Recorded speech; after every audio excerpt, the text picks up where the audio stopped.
अनुजा अग्रवाल जी, दिल्ली से। राधे राधे।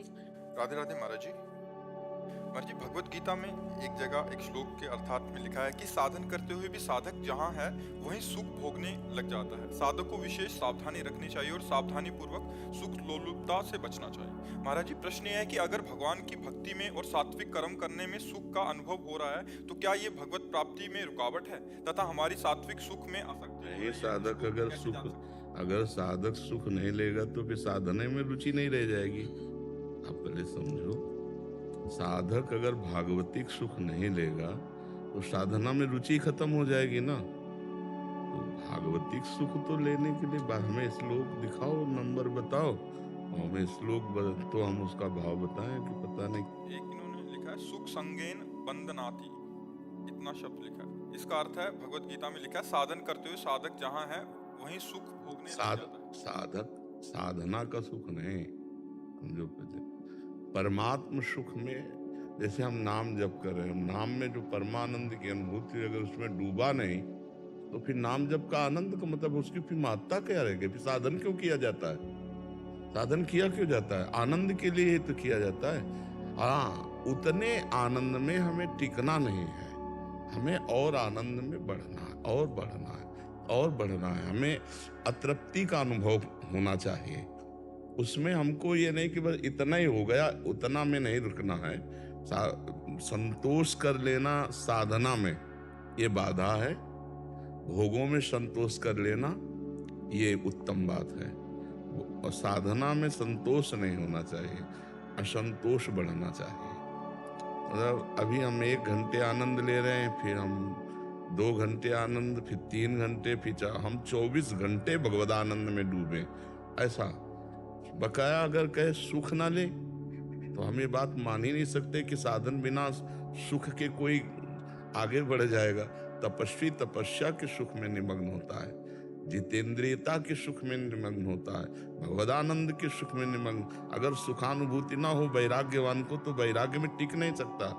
तो इसी तरह हर परमानंद मार्ग का जो सुख भगवदानंद उसमें तो रहेगा ही। अगर नहीं, हाँ, उतने में टिके नहीं, क्योंकि वो असीम सुख तक पहुंचना है, सुख समुद्र तक पहुंचना है।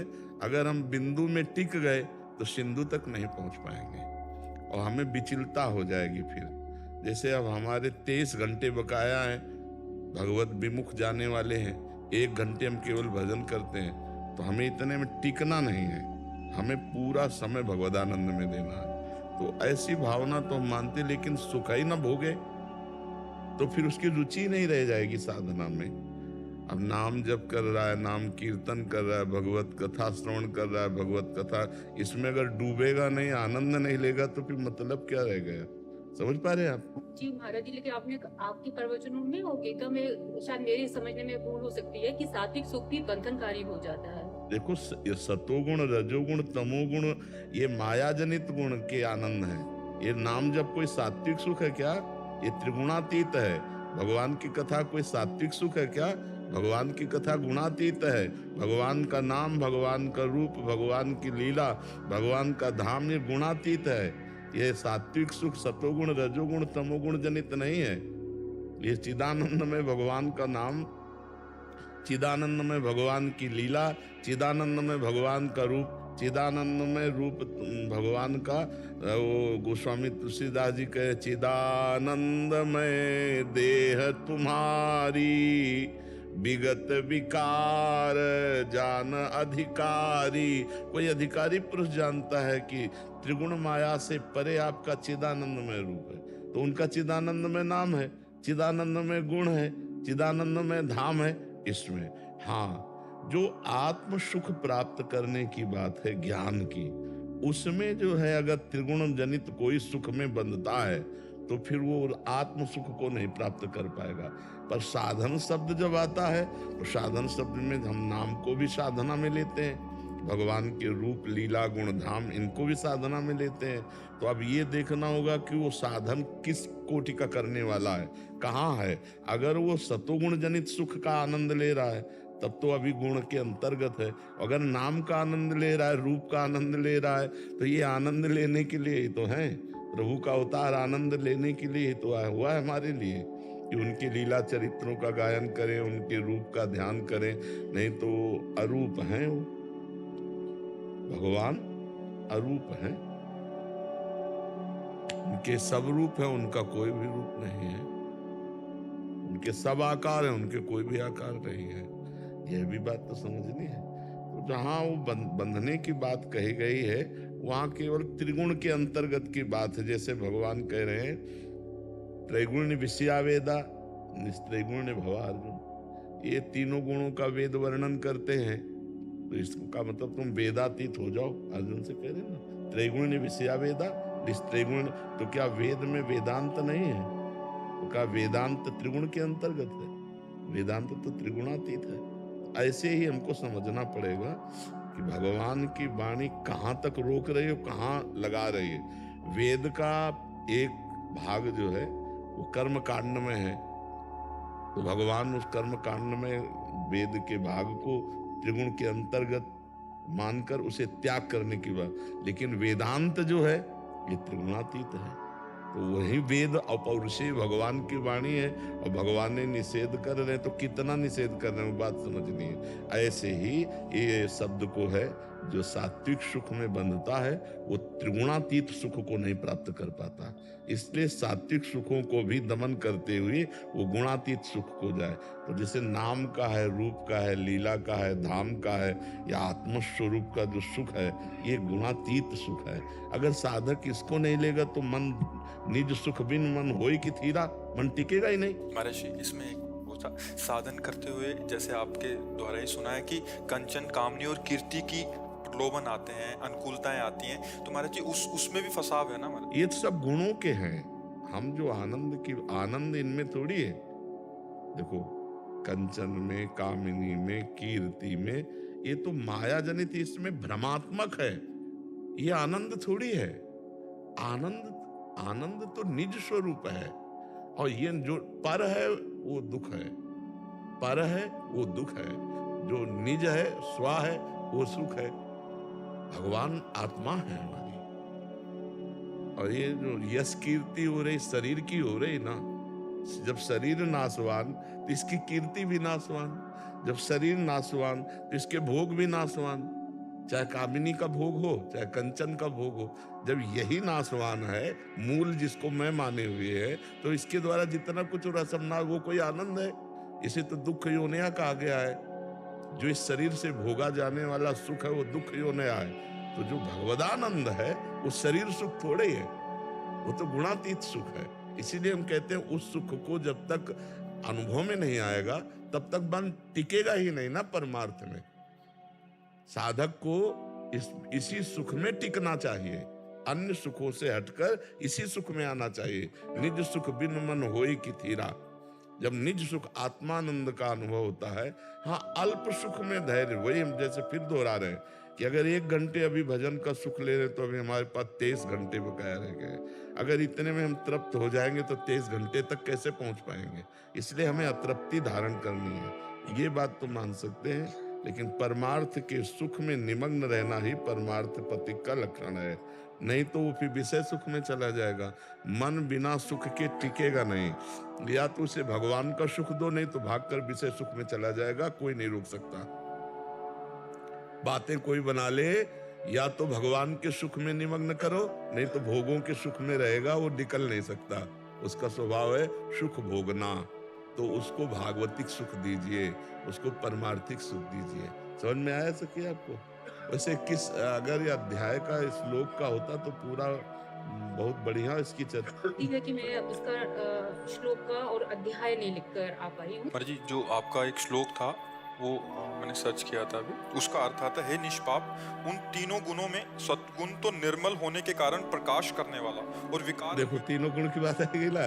और सुख के संबंध से और ज्ञान के संबंध से अर्थात अभिमान से बांधता है। हाँ, ये बिल्कुल, मतलब ये बिल्कुल परमात्मानंद की अलग बात है, एकदम त्रिगुण के अंतर्गत बात है। तीनों गुण।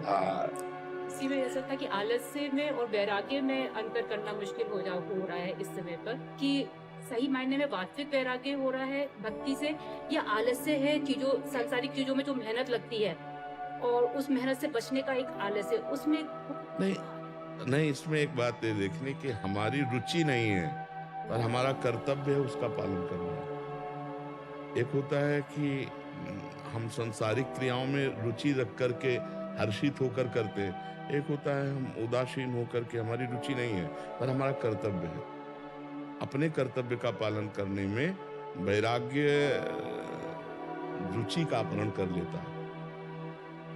जो वैराग्य है वो रुचि, वो चक्रवर्ती सम्राट है अम्बरीश जी, रुचि नहीं है कहीं और पूरा पालन कर रहे हैं। यही खास बात भक्ति की है कि भक्तिवान को रुचि नहीं है पर वो व्यवहार संसारिक पुरुष जैसा ही करता है। अब मान लो एक पिता है तो बच्चों के सामने वैराग्य थोड़ी झाड़ेगा, वो वैसे ही बात करेगा, वैसे ही कर्तव्य की बात करेगा और अंदर से उसकी न पुत्र में ममता है और न भोगों में रुचि है।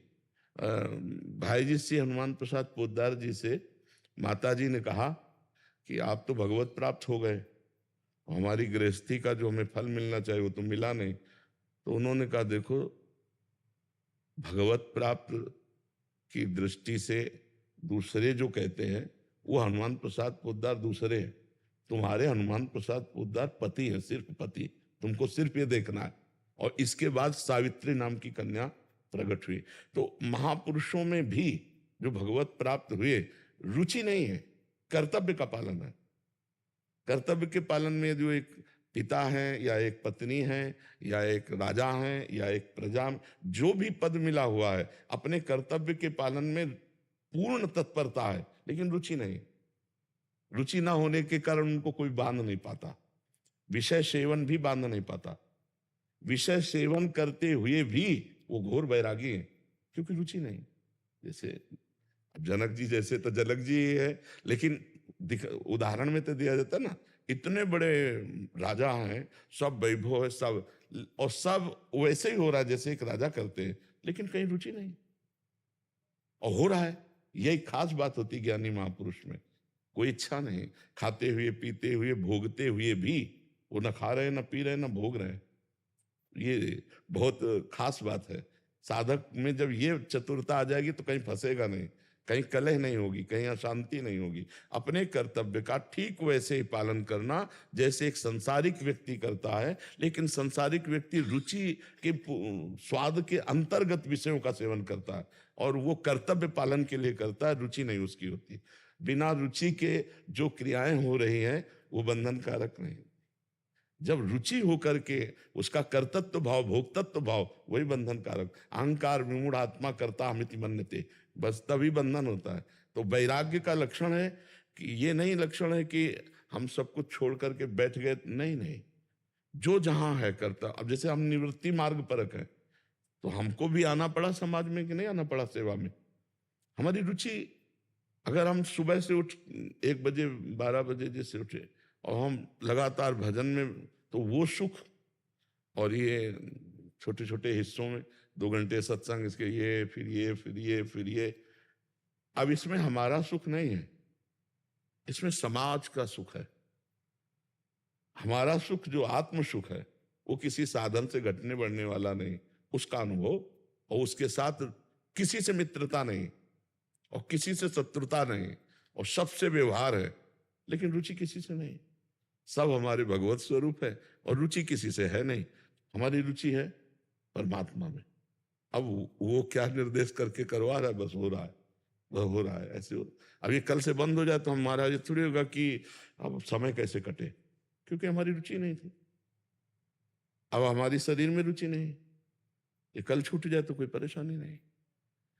वर्षों स्वस्थ बना रहे, कोई परेशानी नहीं। पीड़ा युक्त है, कोई परेशानी नहीं। भयंकर पीड़ा रहती, दोनों किडनी खराब है, भयंकर पीड़ा रहती, बड़ी परेशानियां, पर कोई परेशानी नहीं, क्योंकि इसमें हमारी रुचि नहीं, हमारी स्थिति नहीं। वैराग्य का मतलब ये नहीं होता कि सब कपड़े उतार के फेंक दिए तो वैराग्य हो गया, या हम कोई घर परिवार छोड़ दिया तो वैराग्य हो गया। राग रहित होना, राग रहित होना। उदासीनता बढ़ती है। तो उदासीनता परमात्मा प्राप्ति के लिए अत्यंत अनिवार्य है, पर बाहरी हमारा व्यवहार कर्तव्य से बिल्कुल हंसी नहीं है, बिल्कुल हंसी नहीं। लेकिन शास्त्र आज्ञा है कि कोई अगर मिले आकर के तो हंसी बोले बहुमान दे, जी आप कैसे हैं, ठीक है, क्या सेवा करें आपकी, कोई मतलब नहीं, कोई मतलब नहीं। पर ये शास्त्र आज्ञा है तो ये करना है, हम अपने कर्तव्य का पालन कर रहे हैं। बोले हमको, अब वो जो आए सामने, भगवान उनके हृदय मंदिर में बैठे, उनको शीतलता मिली, चले गए, हमारा कर्तव्य पूरा हो गया। हमें उसका बढ़ करके मिला पेमेंट कि आत्मानंद में हम अपने कर्तव्य का पालन कर रहे हैं, तो हम आत्मानंद में अपने डूबे हैं। यही परीक्षा है।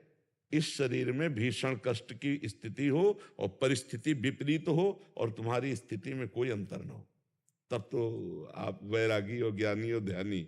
नहीं, शरीर स्वस्थ है, अनुकूल भोग मिल रहे तो पता क्या चलेगा? जब विपरीतता आती है और फिर आपकी स्थिति हो, तब पता चलता है। समझ रहे आप जी? वैसे हमें बहुत अच्छा लगा कि आप स्त्री शरीर में होकर एक अच्छे साधक की तरह हमारे परमार्थ के विषय को बड़ी सूक्ष्मता से समझती है। हाँ, धन्यवाद है, आप बढ़ो परमार्थ में। न कोई स्त्री है न कोई पुरुष है, ये केवल हाँ, ये केवल पोशाक है। ये शरीर जो है ये पोशाक है, जीव सब में समान बैठा हुआ है परमात्मा स्वरूप। कोई यहाँ न स्त्री है न पुरुष है, केवल लीला है भगवान की। ये पोशाक मिली कुछ समय के लिए, इससे अपना काम बना लो।